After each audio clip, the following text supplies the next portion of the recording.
আসসালামু আলাইকুম। প্রিয় দর্শক, অন্য মঞ্চের আলাপচারিতায় আপনাদের সকলকে আমন্ত্রণ জানাচ্ছি। আজকে বিকেলে আপনাদের পররাষ্ট্রমন্ত্রী ডক্টর খলিলুর রহমান অনেক শঙ্কা এবং আশঙ্কার মধ্যে দিয়ে দিল্লি নামছেন। তিনি দিল্লি নামছেন একা নয়, তার সঙ্গে আসছেন তার আপনাদের উপপররাষ্ট্রমন্ত্রী, সম্ভবত হুমায়ুন নামটা। আমার ভুল হলে আপনারা আমায় শুধরে দেবেন, কারণ আপনাদের সমস্ত কাগজপত্র আমার এখানে এসে পৌঁছায় না, আমি সব নাম জানি না, ভুল হতেই পারে, আপনারা আমায় শুধরে দেবেন। তো তাকে পাঠানো হচ্ছে এই কারণে যে তিনি ওই মানে নাক, চোখ, কান এই সমস্ত হয়ে তিনি আসছেন। অর্থাৎ খলিলুরকে পুরোপুরি তারেক রহমান বিশ্বাস করতে পারছেন না। আর খলিলুরও কিছু কিছু বাড়তি কথা বলে দেন, যেটা ইউনূসকে অসন্তুষ্ট করেছিল, যেটা তারেক রহমানকেও কিছুটা অসন্তুষ্ট করেছে। তাই ওনার সঙ্গে কি কথাবার্তা হয় সেটা জানার জন্যই একে পাঠানো হচ্ছে। আজকে সন্ধ্যেবেলা 6টার সময় বা 6:30টার সময় প্রথম বৈঠকটা আছে এর সঙ্গে, আমাদের এনএসএ অজিত দোভালের সঙ্গে। অনেকেই আমায় প্রশ্ন করেন যে উনি তো পররাষ্ট্রমন্ত্রী, অজিত দোভালের সঙ্গে উনি বৈঠক করবেন কেন? বৈঠক করবেন এই কারণে, অজিত দোভাল হচ্ছেন প্রধানমন্ত্রী নরেন্দ্র মোদীর পঞ্চেন্দ্রিয়। মানুষের 5টা ইন্দ্রিয় থাকে, তো পঞ্চেন্দ্রিয় হচ্ছে আমাদের ডক্টর আমাদের যে এনএসএ অজিত দোভাল। তিনি সমস্ত ব্যাপারটা আগে তার কাছ থেকে শুনবেন, বুঝবেন এবং তার যা বলার তিনি বলবেন। এরপরে আগামীকাল সকালবেলা ডক্টর জয়শঙ্করের সঙ্গে বৈঠক আছে। প্রথম ডক্টর জয়শঙ্করের সঙ্গে বৈঠক হবে। সেই বৈঠকে ওই আপনাদের হুমায়ুন অংশ নিতে পারবেন কি পারবেন না সে বিষয়ে কিন্তু এখনো পর্যন্ত কোনো নিশ্চিতকরণ করা যায়নি। ইন্টারেস্টিংলি আর একটা ব্যাপার এখানে আসছে, সেটা হচ্ছে ওই বৈঠকে আর একটা বৈঠক হবে যেখানে জয়শঙ্করজি থাকবেন, মানে লাঞ্চের পরে। সেখানে থাকবেন আমাদের প্রতিরক্ষা মন্ত্রী রাজনাথ সিং। হঠাৎ এই বৈঠকে রাজনাথ সিং কেন, এই প্রশ্ন আপনারা করতেই পারেন। রাজনাথ সিং পরিবর্তিত পরিস্থিতিতে রাজনাথ সিং কিন্তু এইখানে এই বৈঠকে অংশ নিচ্ছেন। নরেন্দ্র মোদী থাকবেন না, কিন্তু নরেন্দ্র মোদীর যারা প্রতিনিধি থাকছেন, এক হচ্ছে অজিত দোভাল, 2 হচ্ছে জয়শঙ্কর এবং 3 হচ্ছেন রাজনাথ সিং। 3টি স্তম্ভ। এই মিটিংয়েও ওই হুমায়ুন তিনি অংশ নিতে পারবেন কিনা সেটাও এখন নিশ্চিতকরণ হয়নি। সেই বৈঠক কি কি আলোচনা হতে পারে সেই নিয়ে একটা 5টা একটা তালিকা তৈরি করে নিয়ে এসছেন খলিলুর রহমান। এদিকে ভারত বসে আছে 10টা তালিকা নিয়ে। খলিলুর রহমান যা যা নিয়ে আসছেন তার মধ্যে গুটি কয়েকের আমি বলি আপনাদের, সেটা হচ্ছে জ্বালানি সরবরাহ অব্যাহত রাখা, খাদ্যপণ্য সরবরাহ অব্যাহত রাখা এবং সীমান্তে স্থিতিশীলতা বজায় রাখা, আর 2 পক্ষের মধ্যে সম্পর্ক নিবিড় করে তোলা এবং পারস্পরিক মানে সম্পর্ককে আরো এগিয়ে নিয়ে যাওয়ার এই 5টি প্রস্তাব তিনি নিয়ে আসছেন। এবার প্রথম প্রস্তাবগুলো তো শোনা হবে।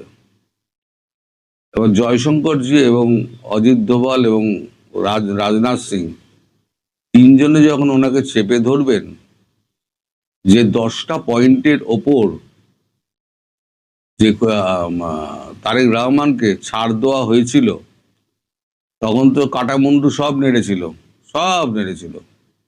10টা পয়েন্টের একটা পয়েন্টও আজ পর্যন্ত কার্যকরী হয়নি। কেন হয়নি? উল্টে আপনি চলে গেলেন টার্কিতে। ইউনাইটেড স্যাফ্রক্স বলে একটা কোম্পানির সঙ্গে আপনি বৈঠক করলেন 2 দিন টার্কিতে। এই ইউনাইটেড স্যাফ্রক্স এরা কি করে? টিবি ড্রোন এরা তৈরি করে। তাদের সঙ্গে কথাবার্তা কি হয়েছে না, বাংলাদেশে টিবি ড্রোনের যে মানে একটা ফ্যাক্টরি হওয়ার কথা ছিল, সেই ফ্যাক্টরিটা কতটা এগুলো কাজ করবে এগুলো, সেই ব্যাপারে উনি কথাবার্তা বলেছেন। ওইটা কিন্তু ইউনূস সরকারের আমলে কিন্তু কথাটা হয়েছিল, তারেকের আমলে কিন্তু হয়নি। উনি আগ বাড়িয়ে এটা 12 ঘন্টার সফরটাকে উনি 3 দিন করে নিয়েছেন, নিয়ে নিজের মতো করে এই ব্যাপারটি করেছেন। এটাও তারেককে একটুখানি মানে অসন্তুষ্ট করেছেন। তো এরও জবাব ওনার কাছে চাওয়া হবে যে আপনি ওই ড্রোন কোম্পানির সঙ্গে দেখা করতে গেলেন কেন, এবং কি কি চুক্তি করলেন আপনি? একদিকে ভারতের সঙ্গে আপনারা সুসম্পর্ক চাইছেন, ভারতের সঙ্গে অভিন্ন সম্পর্ক এবং বন্ধুত্বপূর্ণ সম্পর্কটিকে এগিয়ে চলার বার্তা দিচ্ছেন, আবার পাশাপাশি আপনারা ড্রোন কোম্পানি করে আপনারা এখানে এসছেন। এর মধ্যে আবার গত কয়েকদিন আগে আইএসআই এর 3-4 জন অফিসার তারা এসে আপনার ঢাকায় পাকিস্তান হাই কমিশনে থাকলো, একটা বড় হোটেলে গিয়ে উঠলো, সব আপনাদের জ্ঞাতার্থে আছে, ডিজিএফআই এর সঙ্গে আছে, জানেন। ডিজিএফআই নিজে পাকিস্তান গেলেন, পাকিস্তান থেকে ঘুরে এলেন, তারপর পাকিস্তানের স্বরাষ্ট্রমন্ত্রী খাজা আসিফ তিনি একটা হুঙ্কার দিলেন যে এবার আমরা কলকাতা আক্রমণ করব। আপনি বলুন, কলকাতা আক্রমণ করবে কোথা থেকে? নিশ্চয়ই করাচি বা লাহোর থেকে নয়, ইসলামাবাদ থেকে তো ছোড়া হয় না, হয় করাচি নয় লাহোর, যা হয় পাঞ্জাব থেকে।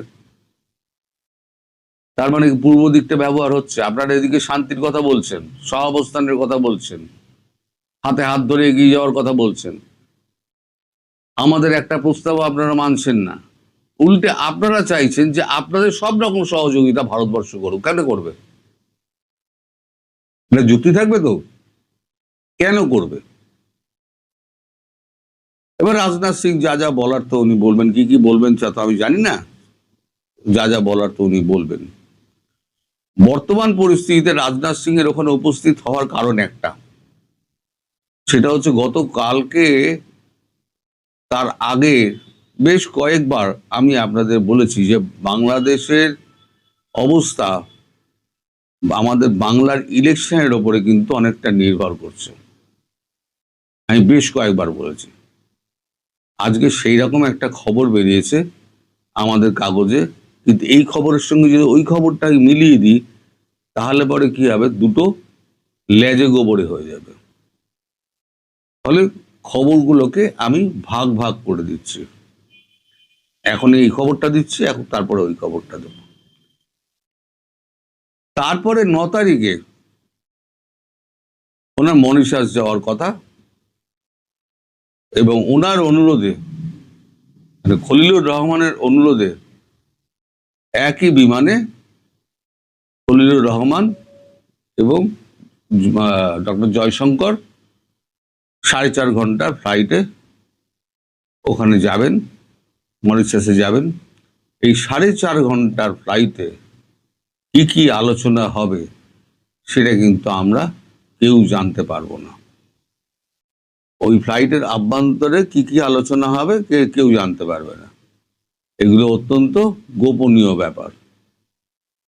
এটা তারেক রহমান কতটা জানবেন সে ব্যাপারেও আমার সন্দেহ রয়েছে, কারণ হুমায়ুনকে কিন্তু ওই প্লেনে কিন্তু অ্যালাও করা হয়নি। হুমায়ুন যাচ্ছে আলাদা প্লেনে, যদি নামটা সঠিক হুমায়ুন হয়, উপপররাষ্ট্রমন্ত্রী আপনাদের যিনি, তিনি যাচ্ছেন আলাদা প্লেনে। এখন ব্যাপারটা এই জায়গায় রয়ে গেছে। এখন ঘটনা কোন দিকে এগোয়, আজকে রাতে বৈঠকের পর মানে অজিত দোভালের সঙ্গে বৈঠকের পর হয়তো কিছুটা আন্দাজ আমরা পেতে পারি, যেটা আমি আপনাদেরকে কালকে যদি পাই তাহলে অবশ্যই বলবো। আজ এ নিয়ে আর বেশি কিছু বলবো না, শঙ্কা আশঙ্কা দুটোর কথাই আপনাদের বললাম, এবং কোন কোন পয়েন্টে আলোচনা হবে সেগুলোও বললাম। এবার সামনের দিকে তাকিয়ে থাকুন, দেখুন কি হয়। আর বিকেলে যে ভিডিওটা করব সেখানে আমাদের পশ্চিমবঙ্গের মুখ্যমন্ত্রী মমতা বন্দ্যোপাধ্যায় একটা কথা বলেছেন, আমি যদি প্রধানমন্ত্রী হতাম না তাহলে একদিনে ঢুকে আমি মেরে দিয়ে চলে আসতাম, আপনি তো কাপুরুষের মতো বসে আছেন।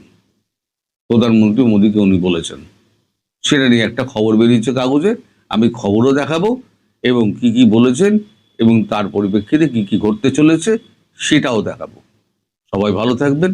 ব্যানার এবং হেডলাইন পড়ে আপনারা নিশ্চয়ই বুঝতে পারছেন যে আমি শিরিন শারমিন চৌধুরীর কথাই বলবো, বা ওখানে আরও যে ছবিগুলো দেখছেন, যে প্রধান বিচারপতি, তারপর অ্যাটর্নি জেনারেল, রাষ্ট্রপতির ছবিও আছে। কেন এগুলো দিলাম? তো আসুন ব্যাপারটা একটু আলোচনা করি। তবে এই বিষয়গুলো আসলে আপনারা কেউ এটা ধারণা নিয়েন না যে আমার কাছে কোনো গোয়েন্দা রিপোর্ট আছে বা আমি কোনো পীর, আউলিয়া বা ভবিষ্যৎ বক্তা, যে আমি ভবিষ্যৎ বলে দিচ্ছি, তা না ভাই। এটা হচ্ছে আমার যে চিন্তা, আমি চিন্তাটাকে আপনাদের মাঝে দিচ্ছি। আপনারাও চিন্তা করতে পারেন, বা আপনাদের কাছে নতুন কোনো চিন্তা থাকলে সেটা আমাকে কমেন্টসে জানিয়ে দিতে পারেন, আমি পরে আবার রেকটিফাই করতে হয়। আমি কোনো, আগেই বলেছি যে পীর মুর্শিদ আউলিয়া নয়, আমি কোনো আপনার প্রিস্ট নই যে আমার কোনো ভুল না হবে না। আমি নিজেও মানুষ, আমার প্রেডিকশনও ভুল হতে পারে। আর যেহেতু বাংলাদেশের পরিস্থিতি এখন আনপ্রেডিক্টেবল, তার মানে কেউ বলতে পারে না কোথায়, যেমন আপনার ইরানের কোন অংশে কোন ব্রিজের উপরে আমেরিকা যেমন বোম মারবে এটা কেউ বলতে পারে না, তেমনই পরিস্থিতি এখন বাংলাদেশের।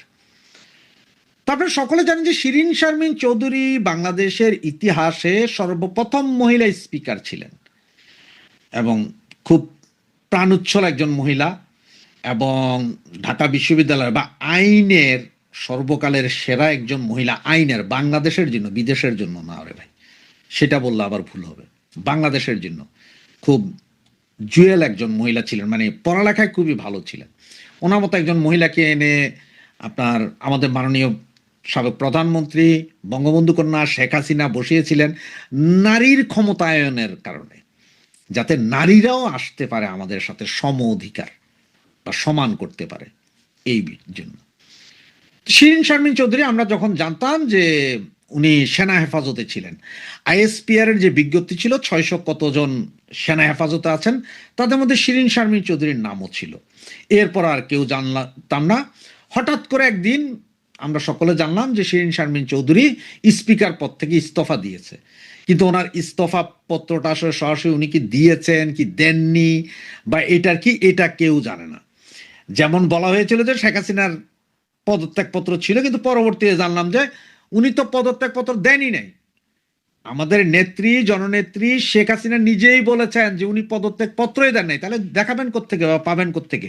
সেটা যেমন প্রভাগান্ডা ছিল, তেমনি আমরা জানতাম যে শিরিন শারমিনের এটা প্রভাগান্ডা। তা না হলে ওনার পদত্যাগপত্র দিতে যাবেন কেন? এরপরের কাহিনী আপনারা সকলেই জানেন। নির্বাচন হলো, নির্বাচনের পরে শপথ বাক্যকে পাঠ করাবে, শিরিন শারমিন চৌধুরী তো পদত্যাগপত্র দিয়েছে, উনি নাই, ডেপুটি স্পিকার জেলে, মানে এগুলো নিয়ে বিশাল একটা হই হই রই রই। পরে যায় সিইসি নিজে এসে এই অবৈধ সরকারকে শপথ বাক্য পাঠ করালেন। এখন একটা জিনিস দেখেন যে এতদিন শিরিন শারমিন চৌধুরীর কথা ছিল না, কিন্তু নির্বাচনের আগ থেকে আমরা জানতে চাচ্ছিলাম কোথায় শিরিন শারমিন, কোথায় শিরিন শারমিন, কেউ জানে না। আমরা বলা শুরু করার পর থেকে আস্তে আস্তে অনেকেই বললো, এরপরে মানবাধিকার সংস্থাগুলো দাবি জানাইলো যে উনি কোথায়, এই মহিলাটি কোথায় আছে, কেউ জানেন না। এখন যেটা মনে হয় যে আপনারা জানেন যে রাষ্ট্রপতিকে পদত্যাগ করানোর জন্য ব্যাপক চাপ ছিল, অ্যারেস্ট করতে হবে, পদত্যাগ করাতে হবে। আমার মনে হয় কি জানেন, সেনাবাহিনী তখন শিরিন শারমিন চৌধুরীকে ওনাদের কাছে রেখেছিলেন, তার কাছে যদি ইনকেস পদত্যাগ করতে হয় রাষ্ট্রপতি, তখন যাতে সাংবিধানিক ভাবে শিরিন শারমিনের হাতে দেওয়া যায়। এটা সম্ভবত হয়তো একটা যুক্তির কারণে রাখতে পারে। আর যেই নাটকের প্লট দেওয়া হইলো, মানে শিরিন শারমিনকে ওনার বাসভবন থেকে গ্রেপ্তার করেছে, এগুলা যদি এই নাটকটা আমাকে লিখতে দিত, তাহলে আমি কি করতাম জানেন? যে শিরিন শারমিন চৌধুরী যেহেতু নোয়াখালী বা মিরস্বরের ওনার আদি নিবাস, ওনার বাপদাদারা ওখানকার, তাইলে আমি করতাম যে নোয়াখালীর একটা প্রত্যন্ত গ্রামে, যেই গ্রামটা বা ছাগল নাইয়াতে নিয়া ওই যে যেটা ইন্ডিয়া আর বাংলাদেশ বর্ডার, মানে রান্নাঘর পড়ছে ইন্ডিয়ায়, বাকি অংশ পড়ছে বাংলাদেশে, এইরকম একটা জায়গায় রান্নাঘরে উনি রান্না করতেছেন, ওই জায়গা থেকে ধরতাম যে উনি পালাইয়া যায় ওইখানে আছেন। অথবা একটা পুকুরের মধ্যে উনি সাঁতার কাটতেছেন, যেই পুকুরের অর্ধেক অংশ পড়ছে ইন্ডিয়া, অর্ধেক অংশ হচ্ছে বাংলাদেশে, তখন বুঝাইতাম যে দেখেন উনি ইন্ডিয়া থেকে পার হইয়া সাঁতার কাটতেছিলেন, ওই জায়গা থেকে ধরলাম, নাটকের প্লট সাজাইতাম এইভাবে। তো সেটা না করে ওনাকে ঢাকায় ওনার বাসভবন থেকে ধরা হইল। ওনার বাসভবন যে ওইটা বা ওইখানে যে উনি আছেন, আপনি কি মনে করেন যে ওনারা কেউ জানতেন না? ওনারা কেউ জানতেন না? নাকি সেনা ক্যাম্প থেকে এনে ওনাকে ওই জায়গায় বসায়া দিয়ে এরপরে ঠিক যেটা মানিক সাহেব, বিচারপতি মানিক সাহেবকে যেভাবে করেছেন, যে ওনাকে ধৈরা নিয়া সেনাবাহিনী কলা পাতায় শোয়াইয়া পরে দেওয়া হইল, যে উনি ইন্ডিয়া পালানোর সময় ওনাকে ধরা হয়েছে, কোনটা একটু চিন্তা করেন তো। আর এইটা এমন সময় করা হলো যে আগামীকাল আমাদের খলিল যাবেন ইন্ডিয়া, সেখানে যাইলে হয়তো বিভিন্ন বিষয়ের উপরে কথা বলবে ইন্ডিয়ান গভর্নমেন্ট, হয়তো আওয়ামী লীগের নিষেধাজ্ঞা প্রত্যাহারের বিষয়টা কেন করা হইল না, কেন সংসদে নেওয়া হচ্ছে, এগুলো নিয়ে কথা বলবেন, যার কারণে হয়তো ওনাকে গ্রেপ্তার করে ইন্ডিয়াকে বলা হচ্ছে যে দেখো আমরা তোমাদের পছন্দের লোকগুলোকে ধরছি, সুতরাং এগুলো নিয়ে কথা বলিও না। কোনটা? কারণ শিরিন শারমিনকে ধরতে হবে এরকম তো কোনো চাপ এই মুহূর্ত পর্যন্ত ছিল না। ছিল যেদিন উনি পদত্যাগপত্র দিয়েছেন বলে বলা হয়েছিল, তারপর থেকে তো কোনো মিছিল মিটিং দেখিনি বা কেউ বলতে শুনিনি যে এই মহিলাকে গ্রেপ্তার করেন। প্রধান বিচারপতি যিনি আছেন তাকে গ্রেপ্তার করার কি কোনো প্রেশার আছে? অ্যাটর্নি জেনারেল যিনি আছে ডিএইচএস এ থাকেন, ওনাকে গ্রেপ্তার করার কি কোনো প্রেশার আছে? নাই। কিন্তু আমার মনে হচ্ছে যে একের পর এক এটা গ্রেপ্তার করা হবে। তার কারণ হচ্ছে দেখেন 3 দিন আগে বলা হইল যে ইয়ে করবে কি, যে আওয়ামী লীগের নিষেধাজ্ঞা তো তোলা হবেই না, বরঞ্চ এটা আইন করে সংসদে নিবে। আমরা সবাই হই হই রই করে এটার পিছনে পড়ে গেলাম। তেল আর হাম চলে গেল গা ব্যাকডোরে, শত শত শিশু মারা যাচ্ছে, ব্যাকডোরে চলে গেল, এটা নিয়ে আলোচনা নেই। আজকে সারাদিন দেখেন শিরিন শারমিন চৌধুরীর অ্যারেস্ট হয়েছে, উনি কোথায় নেওয়া হয়েছে, কি আইনে নেওয়া হয়েছে, কিভাবে নেওয়া হয়েছে, এগুলো নিয়ে আলোচনা। এটা চলবে ধরেন 2 দিন, এরপরে হয়তো আবার আরেকজন, তারপরে হয়তো আরেকজন, তারপরে হয়তো আরেকজন, এরপরে হয়তো রাষ্ট্রপতি। আপনি কোন দিকে যাবেন বা কোনটা বিশ্বাস করবেন? একটু মিলান, যে মানে দেশের ভেতরের যে অরাজক পরিস্থিতি আছে এইটা নিয়ে যাতে আপনি আলোচনা না করি, এইটার কথা যাতে না বলি, সাইকোলজিক্যালি আমাদেরকে ব্যস্ত রাখা হচ্ছে যে এই দিকে যাও। কারণ এখন বিরোধিতাটা করবে, বিরোধিতা করার তো নাই। এখন এই সরকারের বর্তমানে যে সরকার আছে, অবৈধ যে সরকারটা আছে বা চুক্তিভিত্তিক সরকার যেটা আছে, এইটার বিরুদ্ধে কথা বলবে কারা? আওয়ামী লীগ আলারা, আওয়ামী লীগ সমর্থকরা, মানুষজন, নর্মাল লোকজন। সুতরাং একের পর এক যদি এইভাবে গ্রেপ্তার করা হয়, তখন তো আমরা আওয়ামী লীগ আলারা ওইটার পেছনে লাগে, এই আমাদের অমুকরে গ্রেপ্তার করছে, এই চলো চলো আন্দোলন, চলো চলো লেখালেখি, চলো চলো পোস্টার বানাও। এই তো তার মানে হচ্ছে যে ওরা যা কাম করতেছে সেটা নিয়ে কোনো আলোচনা নাই, সেটা মানুষের কাছে পর্যন্ত পৌঁছাবে না। আর যার কারণে আমাদের হয়তো ব্যস্ত রাখা হচ্ছে যে এগুলো, নাহলে আমরা তো জানি না সকলকে যে গ্রেপ্তার করাবে, এটা আমরা জানি, কাউকে ছেড়ে দিবে না। কারণ এখন যে সরকার, চুক্তিভিত্তিক সরকার, এ কি আওয়ামী লীগের কোলে তুলে চুম্মা খাওয়ার জন্য বসছে, না আওয়ামী লীগের কচু কাটা করার জন্য বসছে?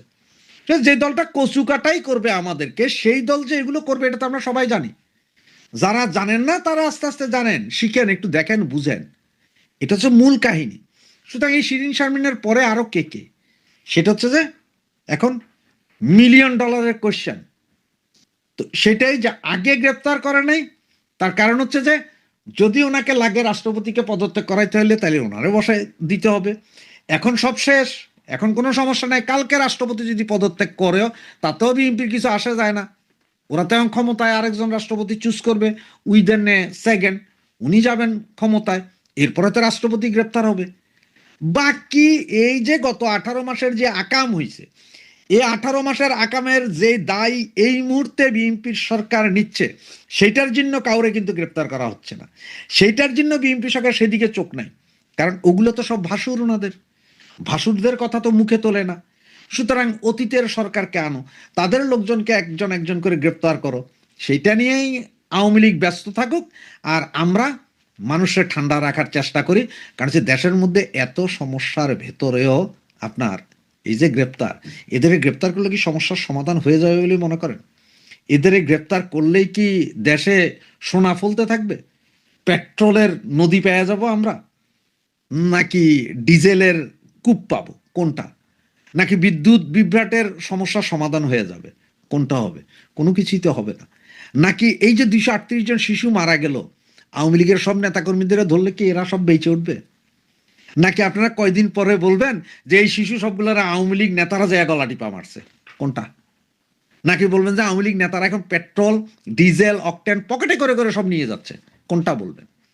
তো এগুলো হচ্ছে যে আমাদের দৃষ্টি যাতে অন্যদিকে সরে, পাবলিকের দৃষ্টি যাতে অন্যদিকে সরে যায়, এইসব গ্যাঞ্জাম নিয়ে যাতে কোনো কথা না হয়, সেই জন্য হচ্ছে যে এটার নাটক। আর এই নাটকে পুরোপুরি আছে সেনাবাহিনী। অনেকে বলেন সেনাবাহিনী কেন এখনো রাস্তা থেকে যায়নি? আরে বাবা, সেনাবাহিনী রাস্তা থেকে গেলে তো এইসব নাটক হবে না। আর সেনাবাহিনী রাস্তা থেকে যাবে না কারণ হচ্ছে যেই সেনাবাহিনীর মধ্যে বাংলাদেশ বিরোধী কর্মকর্তা কর্মচারী এখন সবচেয়ে বেশি সৈনিক, এবং তারা এত উল্লসিত যে তারা রাস্তা থেকে নামতে চাচ্ছে না। আর এই সেনাবাহিনী রাস্তায় থেকে তো ধান্দা শিখে গেছে না? এই ধান্দা যারা একবার শিখে গেছে তারা কি রাস্তা থেকে নামবে মনে করেন? নামবে না। সুতরাং চলিতেছে নাটক, চলতে থাকুক, আমরাও দেখতে থাকি। জয় বাংলা, জয় বঙ্গবন্ধু।